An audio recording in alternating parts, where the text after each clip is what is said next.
wow, they just skipped some content, didn't they? They really did. You know, they skipped the content near the beginning of Volume 12. And because this happened, a lot of people are saying, so are they going to skip it in the anime?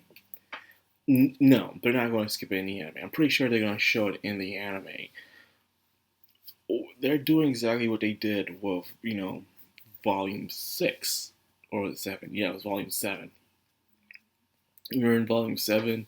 They didn't adapt the Depressed Magician arc in in the manga, and they didn't do it, but they did put in the anime. Instead, they made a little spin-off for it instead. So now I think about it, I don't understand why they did that when you think about it. They could have just put it in there, but they need to make a spin-off. I guess they wanted to really skip ahead, to jump ahead of the anime as much as possible, because now the anime and the manga are now neck and neck when you think about it. You know, we're really beginning Volume 12 in the anime, and we're beginning Volume 12 in the manga. So they're really neck to neck. Just the manga has a little bit of edge, not until this next episode comes out. And remember, these episodes come out weekly, and Mushoku Tensei manga comes out monthly. So by the time the anime ends, the manga will still be slowly producing out. But the anime ends for season 2 for a while. Probably a year or two till we get season 3. That will give enough time for the manga to, adapt much as it can and to catch up until season 3 comes out. And then there you go. So there's that situation. Now, the content they skipped is on their way there. They were attacked by people, creatures, and even a succubus. And that succubus was trying.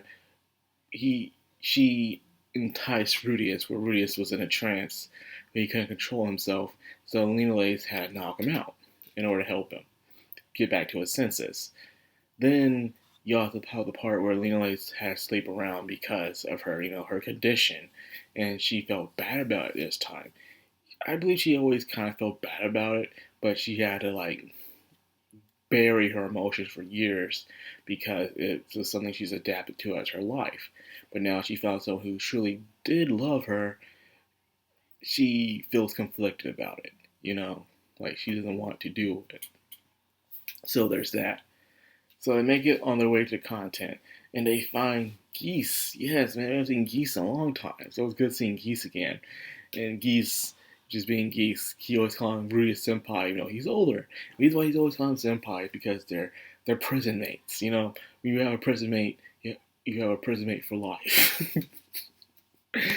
And since Rudius was in the clank longer than Geese calls him senpai, and they keep that thing up every time they see each other, just a little inside joke they do with each other. Then he sees Paul with Lilia. Paul is depressed, man. Every time we've seen this dude now, after Volume 1, he's always depressed now. We saw him again in Volume 5 of the light novels, and he was depressed looking, kind of worn out, even in the anime. And we see him again, but this time things are much better terms. Rudius is there as a surprise, and they have a nice little warm welcome hug, and he's now too humble and harsh on himself. He's always saying how no good he is and how pathetic he is compared to Rudius all the time now, because it makes sense. Rudius was able to find Aisha and Lilia faster, and now he is here at such speed to let him know what's going on and how he can help. So that's why he sees Rudius as such an awesome person, where Paul has helped other people, a lot of other people, by the way, but not help the people that matter to him the most. So he feels, depressed about it. But now Rudius is here, he feels like things can be much better. And by the way, he also feels bad because he himself was also attacked by a succubus, but he had no one to knock him out, so Lilia came and did her thing. Yeah, so there's another thing. They didn't mention that, so there's that.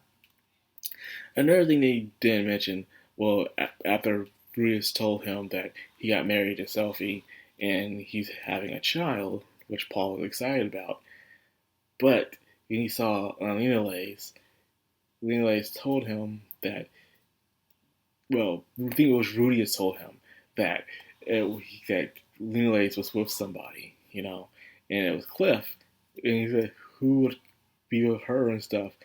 Poor sucker, and he said, Cliff is a better man than you ever will be, Paul. And when you really think about it, Cliff is a better man. He may be a little man, but he's a better man. Think about it. Just think about it. This nigga loyal. He loyal. He go nowhere. I already said this in the anime. I'm gonna say it to the manga readers. After finding out Alina Lace's curse and his condition and stuff, he didn't waver. Oh no no no! He saw this as a strong woman who did everything she can to make life easier around others, while she took on this burden all on her own. It made him even more fired up to help her, to be with her. He fell even more in love with her. You're like, dude, this guy is so awesome. And when Lily said that, she said that with some pride, man. Because Cliff is an awesome dude. Go Cliff. And so that's the content they skipped. I wish they didn't skip it because it made good content. But now at the end, we found out that Roxy is trapped inside a labyrinth. Yeah, she's trapped inside a labyrinth.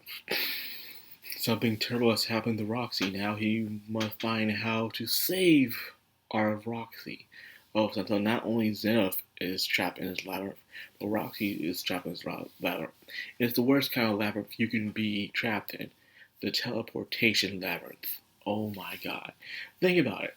All of the people who are with Paul right now are from the teleportation incident. Well, they were teleported and terrible things happened to them. Terrible things. I cannot stress enough how terrible the teleportation incident was, man. How horrific. You just falling was probably the easiest thing that can happen to you. But others, like I said before, is not pretty sight. Some was teleported on land, but they were captured, they were in the middle of war, they were violated, amputated, put into slavery. Some were trapped underground, in laws, inside of a dungeon. They were just in places you don't want to be teleported to out of nowhere. It was god awful.